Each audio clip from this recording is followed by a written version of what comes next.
Depuis 2022, le pays d'Amérique centrale, le Salvador, a décidé de dire non à la violence des gangs de la manière la plus radicale.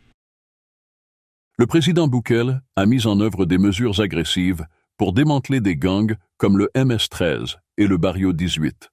Ces politiques ont entraîné une baisse significative des taux de criminalité, rendant les rues salvadoriennes plus sûres pour le citoyen moyen. Les habitants expriment leur soulagement en disant qu'ils peuvent enfin laisser leurs enfants jouer dehors. La peur n'existe plus. Mais cette nouvelle sécurité n'est pas sans susciter des controverses. Les critiques affirment que l'approche de Bukele a compromis les libertés civiles, avec des milliers de personnes détenues, souvent sans preuves claires ou sans transparence. La question se pose alors: comment équilibrer la balance entre sécurité et liberté? La paix dans ces rues vaut-elle le prix des injustices potentielles? Si la répression a donné des résultats immédiats, les effets à long terme sur la démocratie et les droits de l'homme restent incertains.